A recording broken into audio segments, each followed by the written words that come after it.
какво представлява тритмент координатора? Това е не много разпространено в България.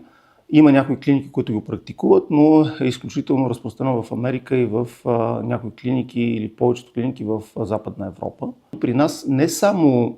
докторите преглеждат пациентите и казват какъв ще е план на лечение, но от тук нататък тритмент координатор поема целият процес, който е свързан с допълнително изясняване на какви ще са процедурите, колко време ще отнемат, да се изготви подробен финансов план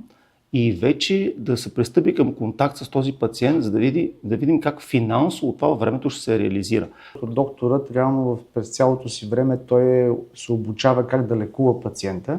но той няма търговския подход, няма